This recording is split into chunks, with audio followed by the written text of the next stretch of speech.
Welcome back to the Whiteout Weekly podcast. I am Matt Martelluzzi with my esteemed colleague David Barron as the transfer portal has officially ended, although the players in the portal can still recruit or be recruited by other colleges. Some may come back to their old schools, some may come to new schools.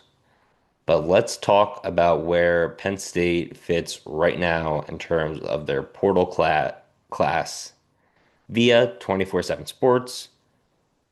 The Nittany Lions currently are number five ranked in transfer portal commits behind Texas and Lane Kiffin, who packed his bag, went off to LSU, and we are now at 23. I repeat, 23. That's two sides of the ball filled of Iowa State players. And I do have to make a sincere apology. I think last 2 weeks ago, I said Jonathan Peoples, the Ohio State running back, pretty much every time I mentioned his name. It's James Peoples. James Peoples. People. So I'm not going to get that wrong again. It's James Peoples. Look for him to have a big freaking year. On the coaching front, we were a little disappointed in the way that Deion Barnes left and the way that Denai Dennis Sutton kind of almost shaded Penn State, being like, you're going to let one of the best positional coaches leave. But we did hire Christian Smith, Mhm. who's got one, two, three, four, five, six. One, two, three, four, five, six, yeah, on the defensive line. Some big hog mollies coming in. Let's start with the most touted hog molly coming from Utah, Dallas. Vac, God, I get this wrong again. Vakalahi. Vakalahi. Vakalahi. Vakalahi. 6'2", 320. Mhm. Big boy. Definitely excited about Christian Smith coming to the fold. Yet another Matt Campbell tie, which is good from a continuity standpoint. So Christian Smith played defensive end for Toledo when Matt Campbell was a offensive coordinator, then later head coach at Toledo, and definitely going to miss Deion Barnes. He was definitely what I think a lot of folks would call a industry riser based on what he was able to do with Penn State's defensive line. Don't know. We'll Just look we'll at see the what we get NFL from Christian talent Smith, but I think he's from he's considered Barnes. the yeah. But I think Christian Smith is in that same bucket. He was actually named to one of those lists for, hottest coaches or top coaches under 35 years old. He's got a track record of producing All-American talent. He had most notably Anto Saka, who has actually entered the portal.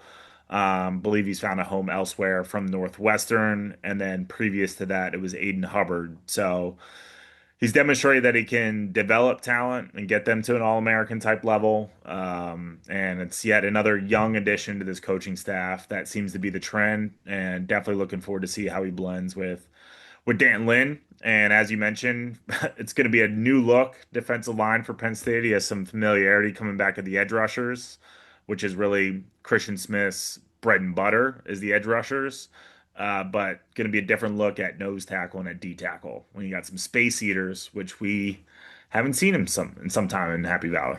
Yeah, Zane Durant, great pass rusher. We had a lot of, agile guys who could defend the Hmm. run, but not necessarily a double team threat. You didn't Hmm. have to double them. Now we have guys like Elijah Carnell, 6'6", 290, Keanu Williams, 6'5", 320, Alex McPherson, 6'6", 250, Armstrong Namdam, 6'2", 290, Dallas, 6'2", 320. Siali Tau- Taupaka, Taupaki, Apaki. 6'4", 335, all coming in on the defensive line, and we keep going with the offensive line. Hmm. Texas State transfer Brock Riker, 6'4", 290, three-star. likely going to be a starting center or guard. I can definitely see him being in position to be one of those interior offensive linemen, as well as Tyshon Huff, who is a D2 player, came from Tiffin U, played all games at offensive guard or offensive tackle. Coaches absolutely love versatility among their offensive linemen. He could work his way into the starting lineup, but if he remains just like a plug and play player when guys need a breath or if Hmm. anyone needs out, I have confidence in him playing pretty much.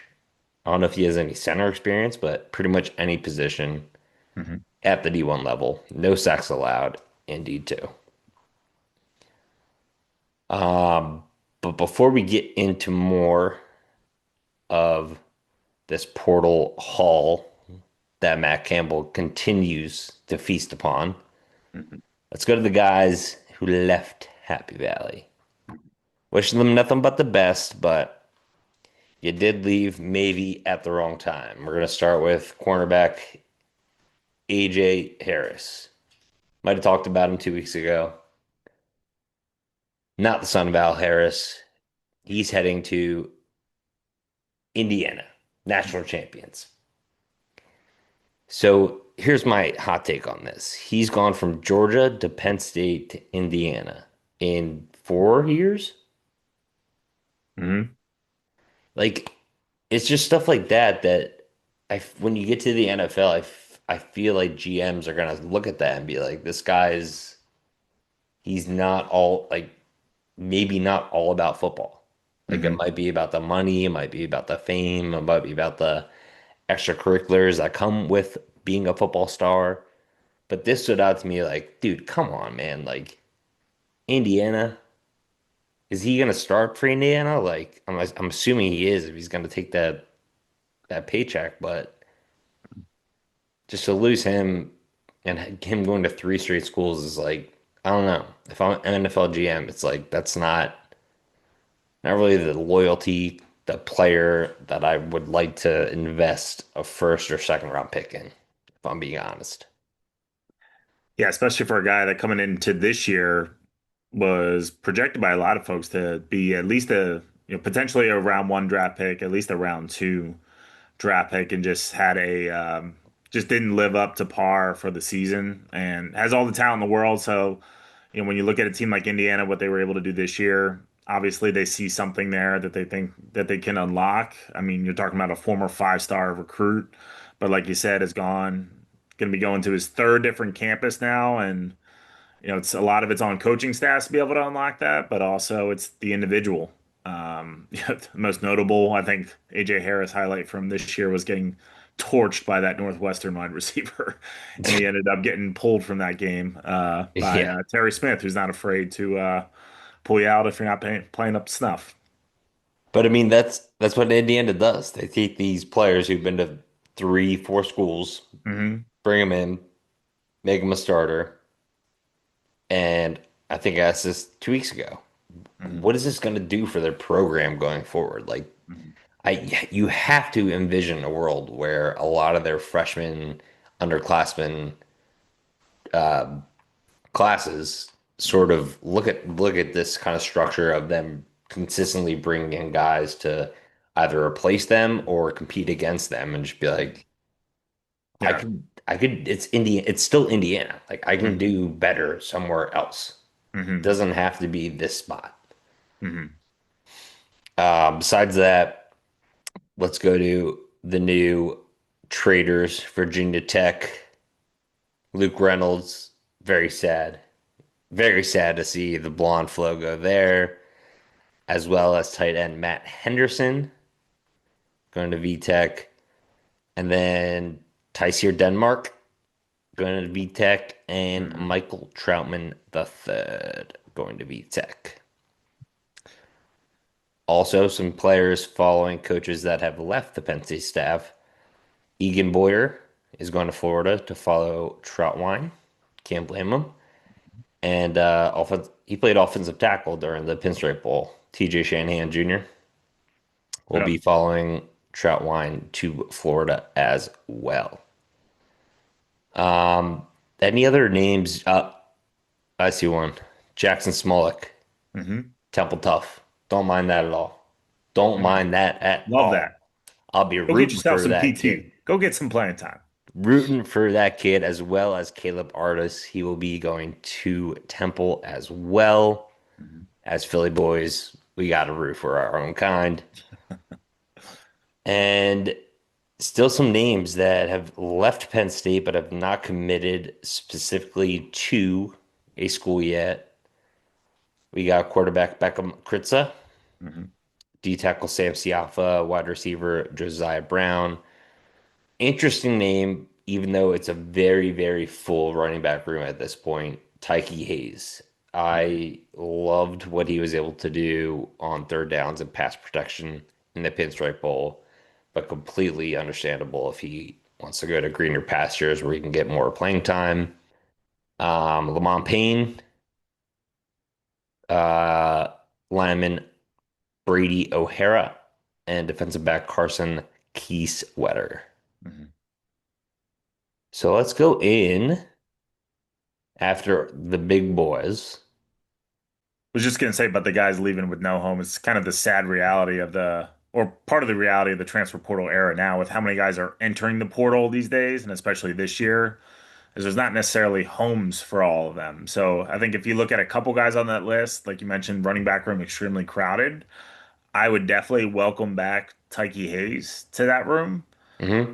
I think when it was originally announced, actually, that it was Tyke Hayes staying, Cam Wallace leaving, and then the two of Yeah, them ended up flip-flopping. So I was obviously gonna we ask you about that. Like, was that just a mismatch in my brain of just Penn State no, running backs? it But no, actually yeah, happened. It was got lost in the fold of the bus from Ames rolling into Happy Valley, and along with all the other guys that they brought in. But yeah, just kind of just a harsh reality where you're looking for greener pastures. The doors to those pastures might not be open. You might be left without a spot and have to go down a route that maybe you didn't envision, like maybe hmm D2 or bottom of the barrel, like Jevon FBS. Williams and Alex Birkmeyer, Yep. just to get some more reps, under Yeah. your belt.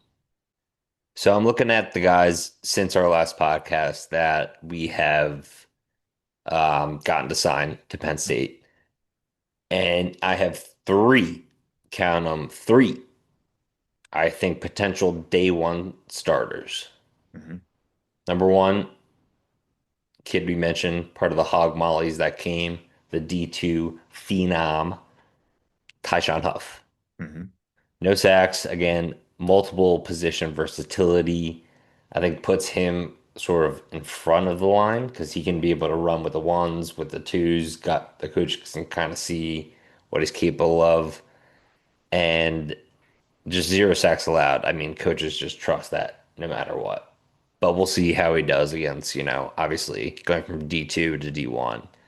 That Saw a kind lot of, of scoffing at that one online. Obviously, you saw, well, not obviously, but there was a lot of it with just all the Iowa State guys coming over where, folks are like, oh, obvious, it's just Penn State's just becoming Iowa we State. are So, Iowa State. Yeah, like yeah. shut the So, fuck up. they're playing in a different conference. But what you're seeing with a lot, I think it's a really good mix of Iowa State guys coming in, and as we're going to talk through, not Iowa State guys that they were able to go get, and really what Matt Campbell and the staff were able to do at Iowa State, and what they had to do was they had to be extremely precise on their evaluation of talent. Yeah. So they're Yeah. not, and with the resources they have now, they're not just going and getting a D2 guy because they think they're still at Iowa State.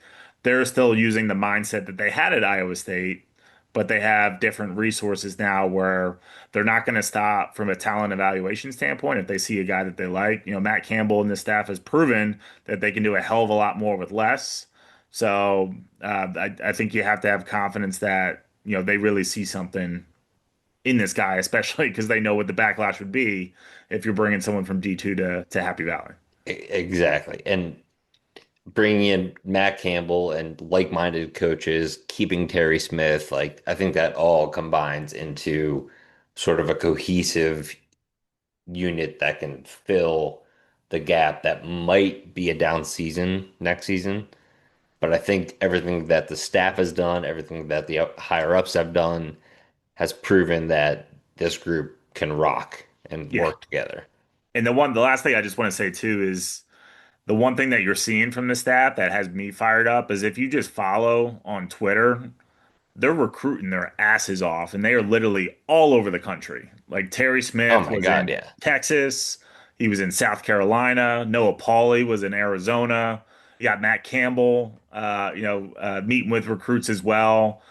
You got position coaches out in California, the state of Washington. They're recruiting guys from Hawaii. So part of bringing in this coaching staff and folks from really all over the country with Dan Lynn and the different guys that they brought in is you got different pipelines now that Penn State never really had access to. Hmm. And you're really seeing it come to fruition. And Matt Campbell said in day one in his press conference that nobody's going to recruit harder than this staff will. And it's just really cool to see it actually happening. And they're literally on the road nonstop. And it's not like the previous coaching staff didn't recruit, but I don't think we really saw anything like this. They had their specific pipelines that they went to Yeah. and just Hmm. keep repeated, which one of Hmm. the pipelines was a college or a high school I played in high school, LaSalle College, the high Hmm. school.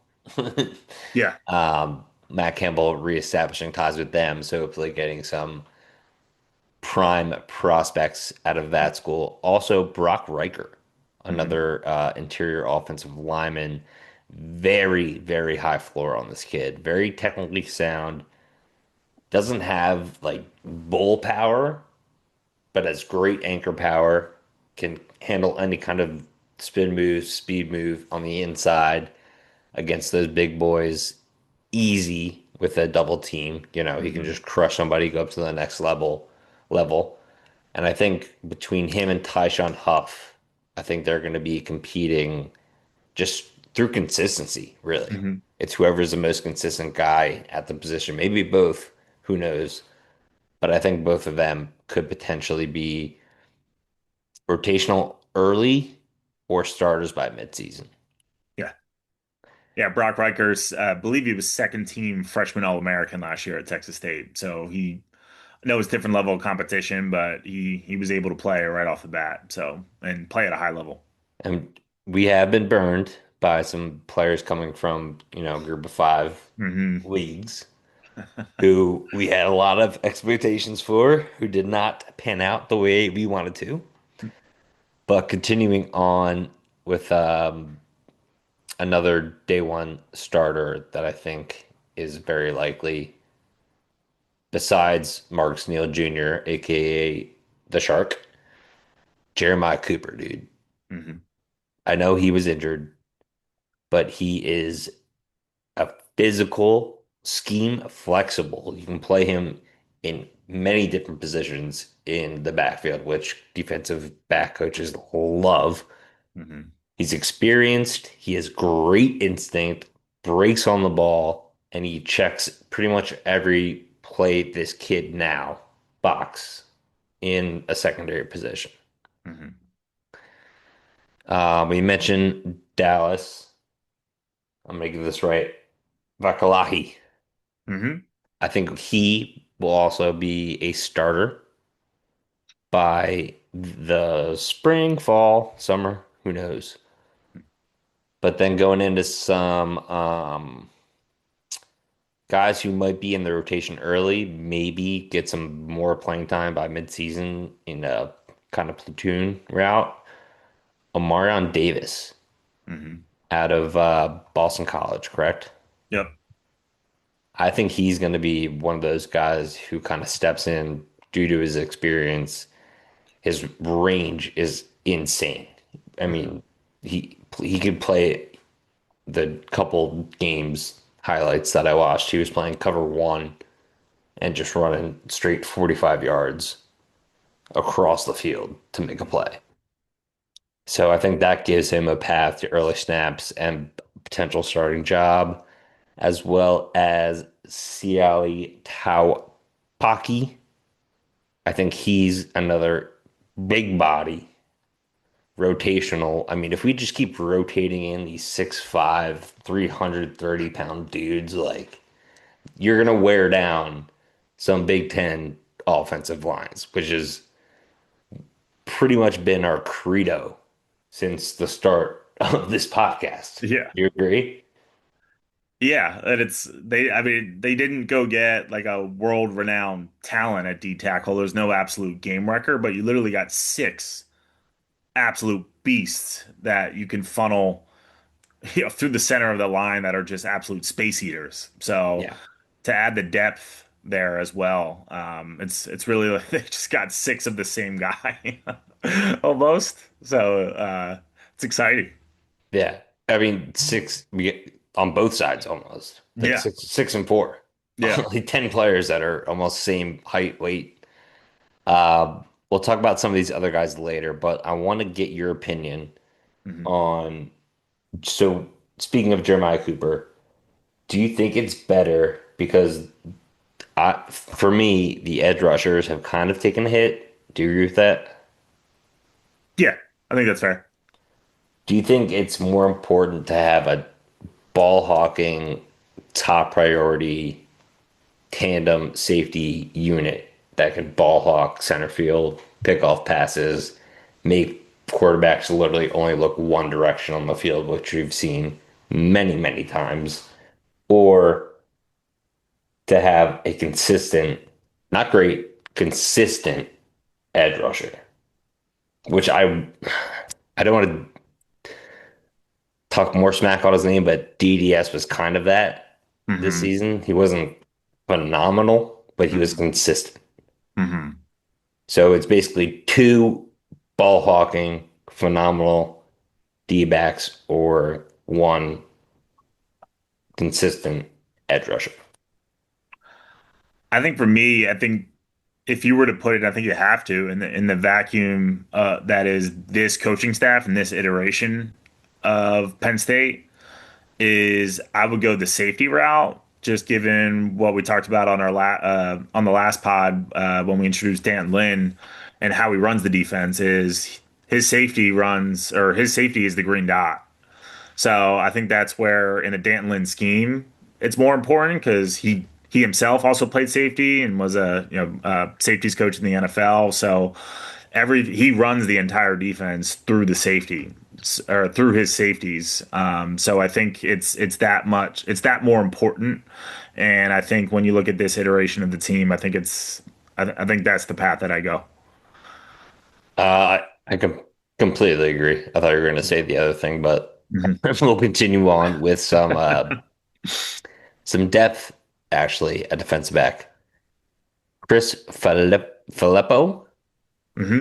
who we just talked about this, not Boston College, but West Virginia. West Virginia. But coming Hunter home to Soul. PA, Doylestown kid. Hunter Soul. Oh, Doylestown. Very Hmm. nice. Hunter Soul, brother of Chase Soul, the wide receiver that we got earlier in the transfer portal, who we talked about, defensive back.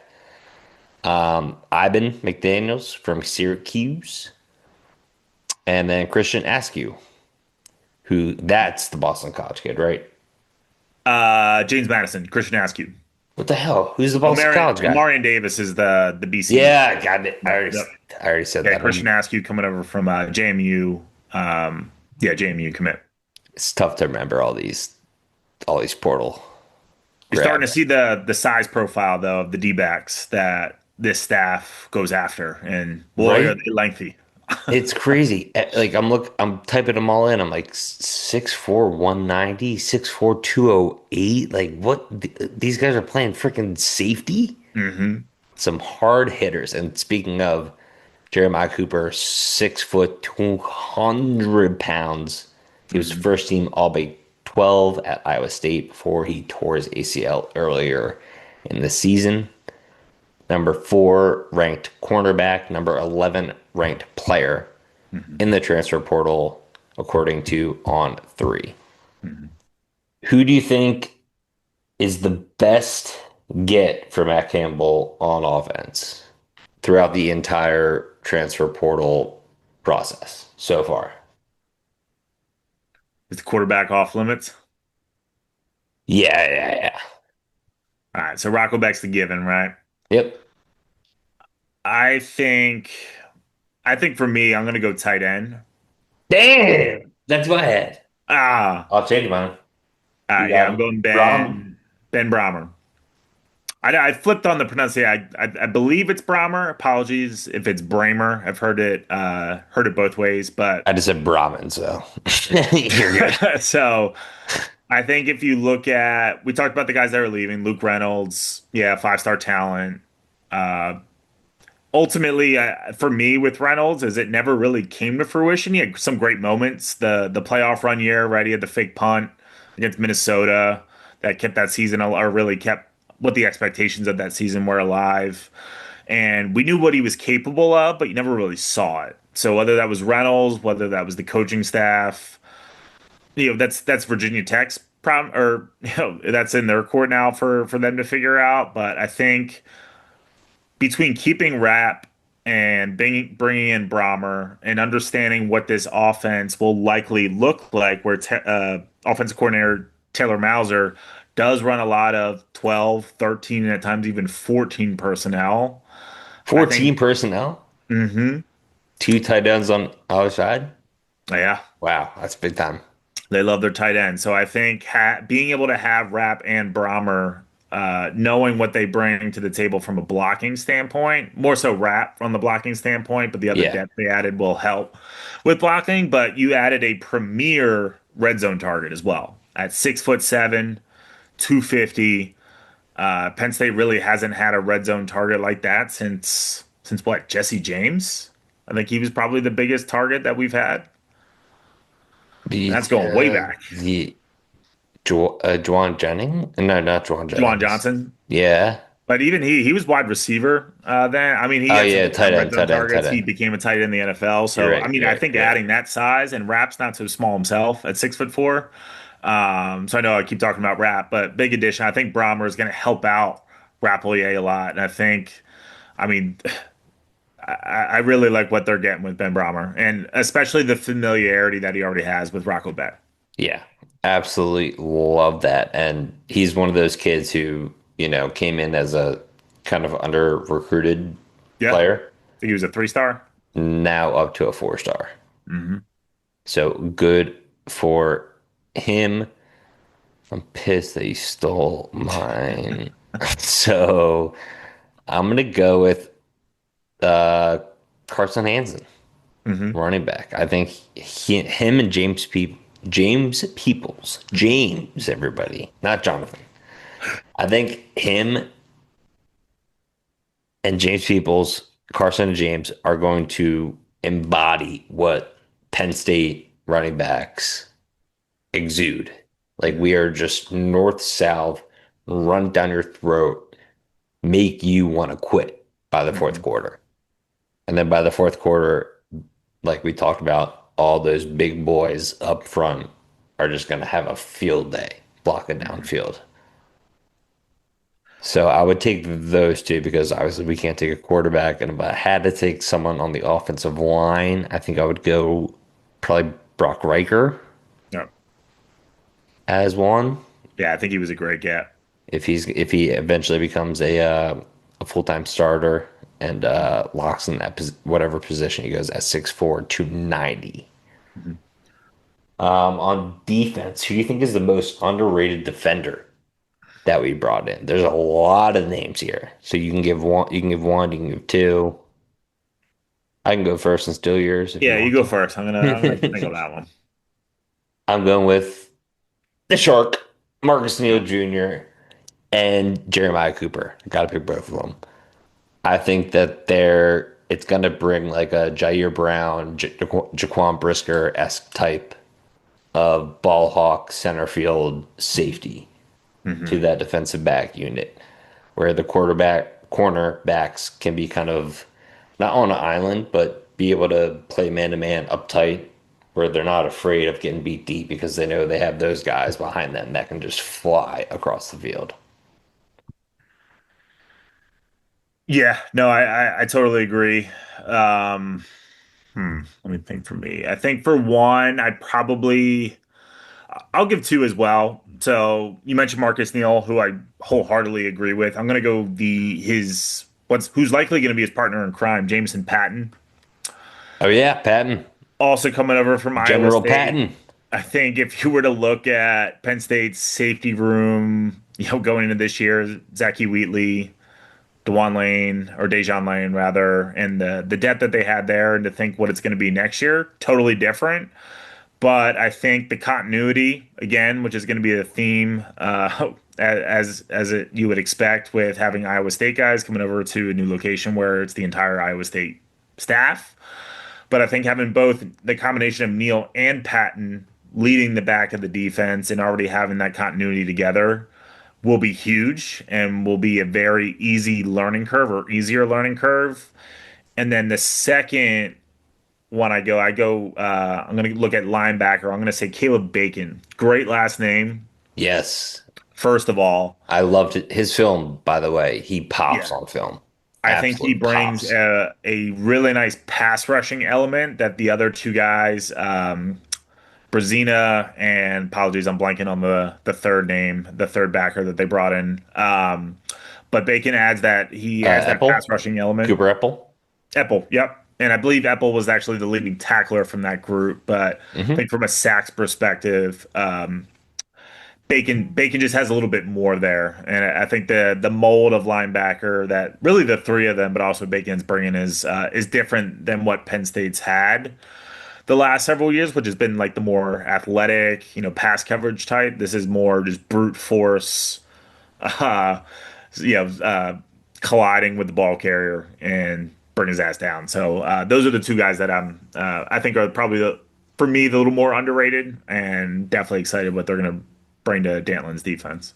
Yeah, I'm excited. Just bring your big guys against our big guys, and let's see Yeah. who wins in the trenches. Other than that, I wanted to go to which unit offensively. I know we talked a lot about the running backs, quarterbacks, tight ends. Which unit do you think improved the most from last season on offense? And which unit, I guess offense and defense, improved the most? And then which unit sort of needs a little bit extra help going into winter workouts and spring ball? So are we saying improved in the sense of like immediate production in 2026? Yes, yes, yeah, sorry.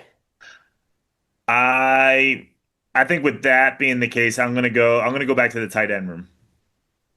I know I Agree. just talked about Brahmer, but I really talked about them bringing Rat back, which was huge. He was probably one of the top retention pieces, or one of the definitely top three that they were able to bring back. But I think the other pieces that they added to that room as well, you got Gabe Burkle and then Cooper Alexander. Again, I know they're all Iowa State guys, but they were depth pieces at Iowa State that actually produced. So Burkle is more of the bigger bodied run scheme blocker tight end, but during his time at Iowa State had consecutive years of I think it was between 25 to 30 receptions. So it was also a part of the offense.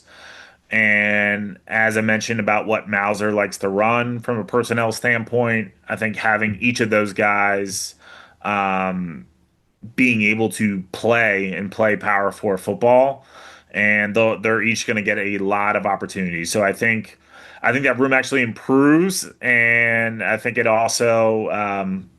Well, I was gonna say because it lessens the blow from what you lost, but I think obviously since it improves, I think you're feeling who cares who you lost, right? The room got better, so Yeah, I'll go the tight end room. I'm gonna concur on that, to be honest. Brahmer, just Rapplier, his performance in the Pinstripe Bowl, it was like Yeah, we have to keep this kid. We yeah, absolutely have to. Those two, like just putting this together now, lined up in a 12 personnel set is just like, who do you have to double sum? What are you gonna do? yeah. If they're both going out for routes, like it's almost impossible to stop that. But Especially because that room had such a down year after everything that we witnessed from Tyler Warren. I mean, that was a high bar to kind of It was, but exceed. even the years before that, when you had Brenton Strange and Theo Johnson, you had more Yeah. production that year Hmm. than you did last year. So definitely excited to see that room get back to really what it's been.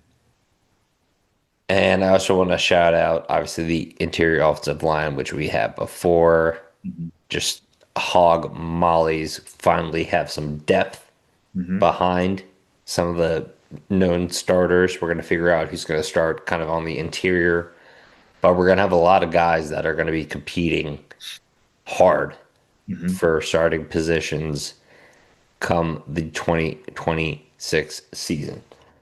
And which group do you think we need to improve with the end of the portal coming, winter workouts, spring ball starting? I'll go defense. We talked about what we added on the D line, and we talked last part about what we got coming back. I wouldn't mind seeing another piece added to the defensive line. To be honest, specific at the edge, I know you got Kamaju coming back. You got Granville, who you hope is healthy, but that's really banking on a lot. Especially given the production that you saw this year, where yeah, Kamaju stepped up, he produced as a freshman. You had some glimpses from Chaz Coleman, who you lost. We talked about DDS, who is very consistent and showed, especially down the stretch, what he was fully capable of being and what we saw during that playoff run. But I think there's still, for me, some uncertainty there. So I wouldn't. Now there, I'm not saying that hey, there's a 5-star edge out there that they can go get and plug in, but I think Yeah. that's something that I wouldn't mind seeing another piece added. Yeah, and just going back to the Granville injury, never wish an injury upon someone, but it might have been a blessing in disguise because who knows where his commitment would have Yeah. lied Yep. after this season. So we're bringing back another guy that's bought into the system, clearly loves the culture at Penn State, Yep. and is going to be there for some time. So Indiana, obviously, we're recording this the Monday or the Thursday after the Monday National Championship, which I personally hate. Why is the national championship 10 days after the Final Four on a freaking Monday? Yeah. I know it's MLK Day, people have off, but it's like NFL playoffs rule. You have to understand that a Thursday or a Friday game would be perfect. Yeah. Like, come on. Like you just gotta get that. You gotta get that going. And also I remember like back in I forget which I think we played Utah in the Rose Bowl. Hmm. It just looks so cool having the blue and the white and then the red and the white in the end zones. Yeah. Now the national championship's just black within their primary team Yeah. logos. It's like try less, dudes. Try less with this. So with Indiana winning, kind of sets, I mean, the greatest comeback franchise team in college sports. It literally was a video game. That's what you do in It, college football 26 is you I do was a trying to think of rebuild a and win the national title with like a one prestige school. And Kurt Signetti sure shit did it with Indiana in 2 years. and So I was trying to think of a basketball team that like was kind of similar, like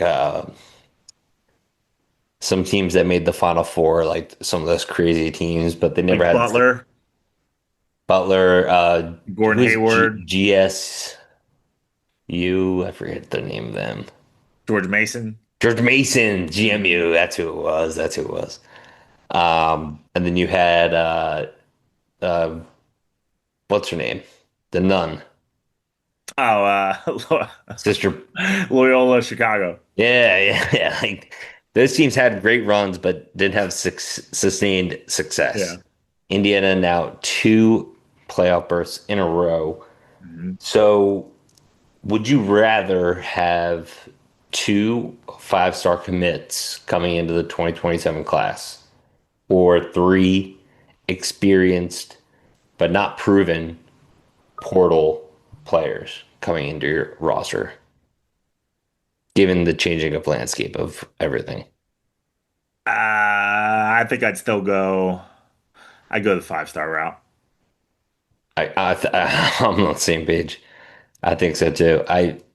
I'll preach it to the heavens until Signetti's system doesn't work, which I might be bite my own bullet here, but I do think that that system is going to run out. It's going to be either teams are going to adapt to it, kind of like the Coach K, where he was like, no, we're not doing one and dones like Calipari in Kentucky. And then eventually it's like Zion Williamson.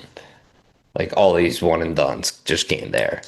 So Yeah. I don't know if it's going to be like Indiana players getting burnt out at the school because they're just keep bringing in new guys and they're like, all right, well, I'm never going to play. Like Yeah. my time to play is next year, but they're just going to bring in some guy from the transfer portal Mhm. and I'm not going to be able to.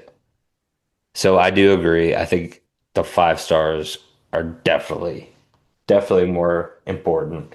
And speaking of five stars, we have one Kemon Spell visiting Happy Valley, the number one running back in the 2027 class, number seven overall ranked player from McKeesport, PA. Mhm. I believe it's on three or 247 who does the crystal ball predictions. 24/7. Yeah, they had him landing Two at Penn crystal State. balls. Two crystal balls now. How many total do you get? I'm actually not sure what the limit is or how many of them have balls to give, how many crystal balls there are. But I know there's two. It's limitless. And hopefully that visit is able to still, I know he already lives in PA, but hopefully it still happens. I know the impending snowstorm headed towards the Oh God, Northeast I this don't know. weekend. So, but hey, maybe it wouldn't be the worst thing in the world if he gets trapped in the Penn State facilities with Matt Campbell and then he won't let him leave until he commits. Yeah. To quote Mean Girls, the limit does not exist. Um, so In all seriousness, though, I think for Penn State to be back in the running for him, and there's even a lot of talk out there about some other former Penn State commits who then decommitted after the coaching change. For this staff, talked about them recruiting their asses off. This is also what we're talking about here, where they're getting guys potentially back on board who are buying into what the coaching staff is getting or what they are bringing to Penn State. And I think saw a couple quotes out there as well from a couple uh, recruits that visited campus that have mentioned that this staff is much more energetic, which again just gets you fired up. and we talked about it 2 weeks ago. It's a young group. I Yeah. think there's like two guys over 50 Hmm. on the staff. Everyone's young. Everyone's Yeah. ready to make their mark in college football. So right now we have 36 incoming transfers from the portal. So Kemon Spell would be the first, if I'm reading this correctly, commit in the 2027 class. Believe, commit. Yeah. Yeah.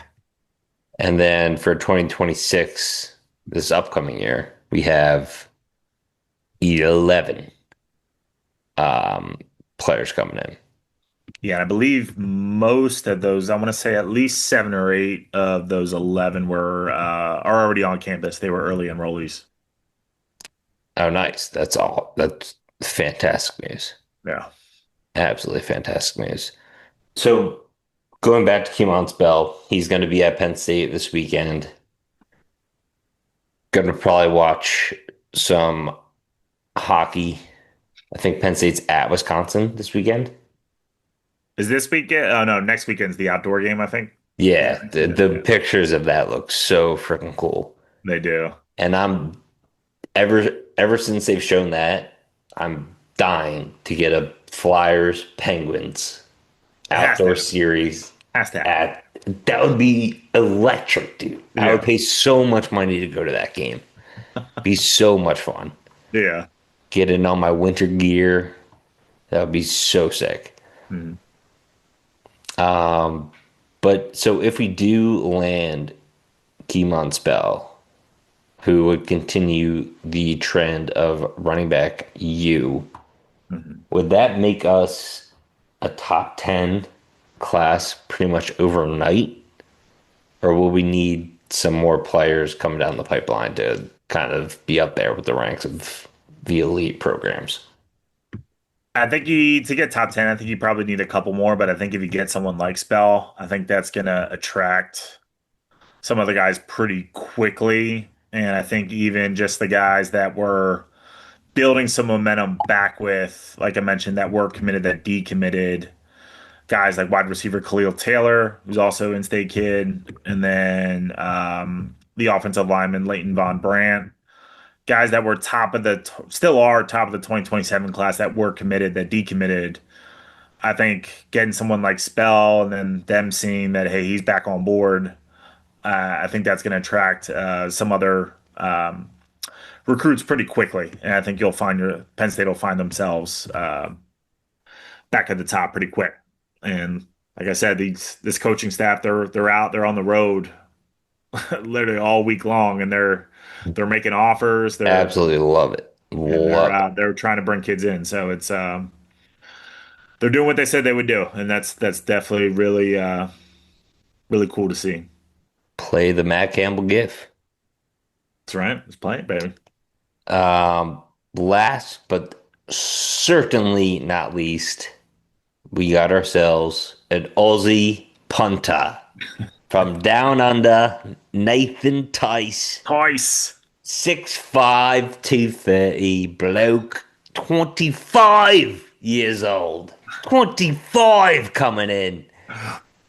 Don't know much about him, but knowing what I know about Australian punters, they can absolutely bomb the ball. Yeah, coming over from Mississippi State.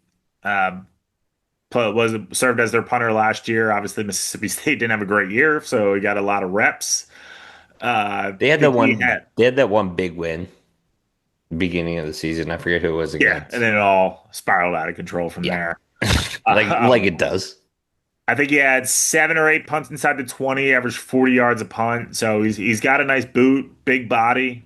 So and then they have totally blanking on the name right now, but I know they have another big time one of the top punters in the country coming in this freshman class as well, who's also another big body. But I think Tiyce would probably be the guy this year. But yeah, he's got a big boot, he's got an Aussie boot, and he's a veteran. Let me try to find this kid. 2026 class. Believe so. Nathan Tice. Lucas Tembrock That's the one. from St. Charles, Illinois. 6'6", 212. Woo. Yeah.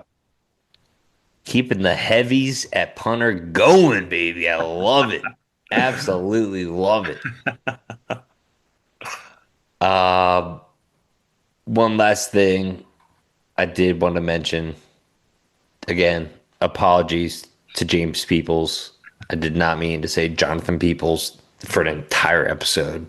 It was just written on my script, and I just went with it the entire time.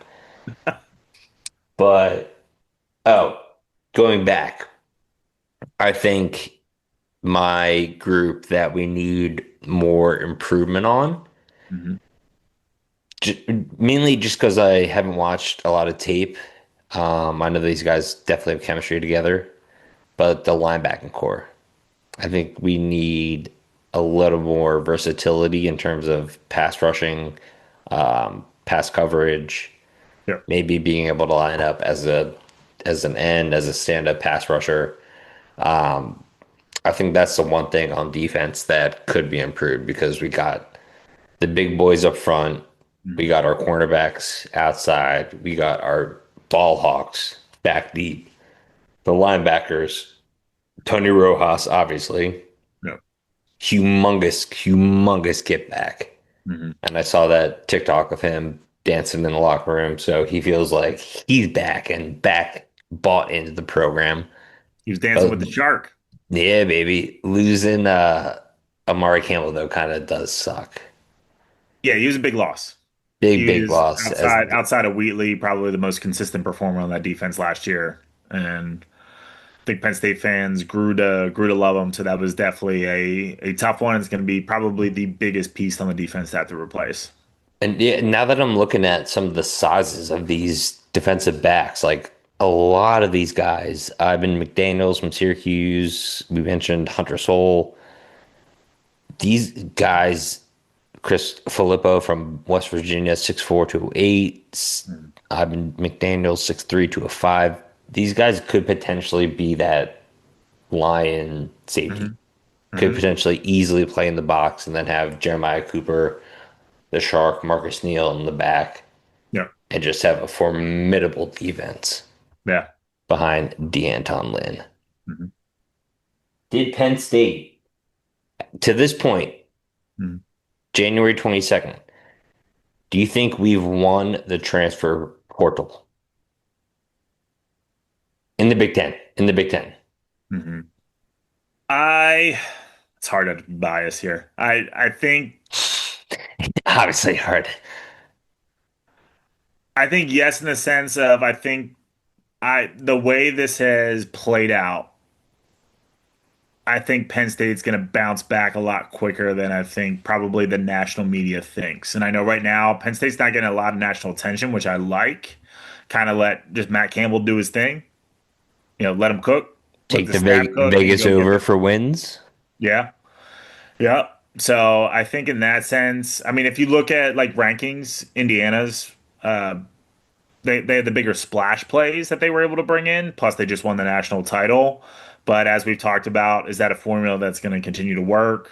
Like I think when you look like for them, Josh Hoover, I think is probably a downgrade from what you got from Mendoza this year. So that's Hmm. they're banking on a lot and they're banking on that model to continue to work. So I think given the circumstances and obviously Penn State had a fantastic finish to the season, but I think given how much of a disaster last year was, I think there's reason for a lot of optimism and I think a lot of it has to do with or just about all of it has to do with not just the staff but the transfer portal haul and what they were between the transfer portal haul and the key guys they were able to retain. I know they lost some key ones, but that combination and it's banking on a lot to blend together quickly. But I think I'm feeling pretty damn good about it.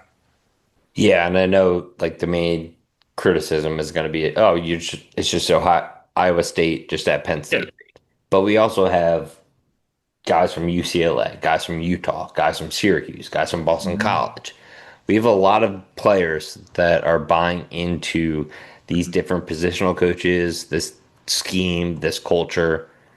And I think in terms like you can watch the episode a couple weeks ago. I was kind of down on the Matt Campbell hire, to be honest. But then seeing all this come together, this is like probably the best bridge class I could possibly ask for, besides the 2026 commits. That kind of sucks, Hmm. but they can still roll in whenever. But in terms of the future, I think this has sky's the limit Hmm. for this group. Hmm. I mean, we retained Terry Smith. We got Matt Campbell. We got D'Anton Lynn. We got so many coaches who are just players coaches, which Hmm. is huge, huge, huge in college football these days. You see Dan Lanning, just the Matt Campbell, Hmm. or Dan Campbell, excuse me, of college football, just Hmm. crying, dying for his team. I think we have a lot of those guys who would put their lives on the line for these kids. And I cannot wait for what's to come from Penn State football next year. Hmm. Would not, I would never have guessed myself to say that in a couple months ago when Yeah. shit was hitting the fan. I know we ignored it too because we were just kind of discounting it, but I think what they were able to do with the QB room as well, where they both solved for this year with Rocco Beck, Hmm. assuming, I mean, I know he's coming back from an injury, but all signs are he'll be good to go for probably spring ball. You also bring your QB of the future and Alex Mansky. Hmm. And then, oh, by the way, breaking news here on the pod is they just Beep, beep, signed beep, an beep, beep, beep, beep, beep, beep. beep, beep, beep. They just signed a, which I really like the move is, although it's not power four level, but you get a veteran quarterback arm. So they actually just signed Connor Barry from, let me make sure I got the school right, Christopher Newport University, D3. He was a Okay. D3 All American, threw for over 5,000 yards. So I think That's they a set that's this up impressive at nicely any where level. 5,000 yards. Come on, man. yeah, if something were to go wrong, the staff likes what they have in Mansky, obviously, because they brought him with them and he came. But you still give him time to develop and grow, and you have a veteran arm who's played football, a lot of football, behind Beck. So I really like what they did with the QB room too. Great call. Great call. And I'm looking at the transfer rankings according to 247. Number one, LSU. Number two, Ole Miss. Three, Texas. Four, Ohio State. Five, Penn State. Hmm? Six, Oklahoma State. Seven, Indiana. Suck it. There you Suck it, Hoosiers. Enjoy your national championship while it lasts. go. But actually, Kirk Cignetti's kind of the man. Yeah.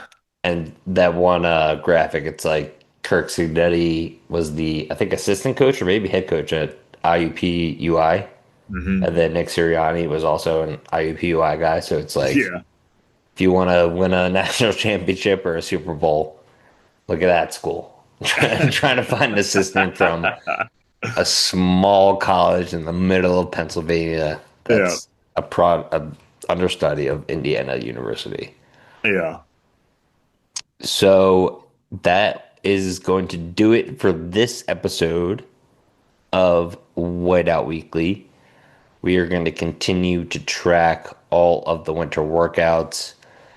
I already saw some because we're still following some of the guys who went to Virginia Tech, them going, front seat first day, Yeah. like Yeah. got a lot of stuff, blah blah blah, and they're doing I don't like miss that. Well, now I they're know we're doing like supposed to say it, but Wordle, that's like not us. I still got to do my Wordle and crossword puzzle. It's like, why don't you practice the playbook? Why don't you look at that for like an hour instead of doing a crossword and the freaking Wordle? Like, goddamn, James Franklin, you had these guys' minds in the wrong freaking place. Yeah. So just seeing that kind of brings a smile to my face. Just like, they get to deal with that bullshit. We Yeah. don't have to. We Enjoy. don't have to deal with people having to be like, I need to take a picture of myself in the front row so Mr. Franklin will like me and play me. Like, come on. It's all about what happens on the practice field. All Yeah. about what happens on the practice field, on the game field. And I think this coaching staff is primed to make the best out of everyone that they've gotten over this course of the portal. Hmm. We will be back just to go over, just because so many different pieces have come in Hmm. to the roster, so much roster turnover. We're going to do a series. I don't know how it's going to go down, probably a little shorter episodes of just like, quarterbacks, skill positions, the trenches, linebackers, and then defensive backs, kind of going over the depth and how we think it's going to pan out as the winter workouts go on, as spring ball goes on, as more recruits flow in. So look forward to that. And as always, toss us a follow on Twitter, Instagram, YouTube. We got our subscribers up a ton that last video. Thank you to everyone who supported us on that. That was huge, huge for the algorithm. I hate talking nice to the algorithm. I fucking hate the algorithm. But you got to play up to it. So continue to do that, please, because it really does help us. It helps us stay independent, stay an independent news source. And also, I was going to say, for everyone listening out there, send us some requests for some different businesses that, might want to get involved with Whiteout Weekly. We have over 5,000 strong across all the platforms. So anybody that's starting a business up there, any new businesses up there, if you're hearing this, reach out. We will definitely send people your way. And this will not be our last podcast before spring ball starts up. Hmm. Oh, we should actually do one for the Senior Bowl. Yeah. That would be a good one. Yep. I know Senior I'd Bowl ask recap. that, yeah. So yeah, we're gonna keep you updated on everything Penn State. Might even go into a little hockey That's right. in the outdoor stadium. If we get that Penguins Flyers game, that would be all time. But thank you guys once again for listening wherever you are on Twitter, on Instagram, on YouTube. We sincerely appreciate all of your engagement, likes, everything. It means the world to us, keeps the lights on, keeps us going, kept us going through these dark times, Mhm. and we cannot thank you enough. Matt Martelluzzi signing off. Thanks, guys.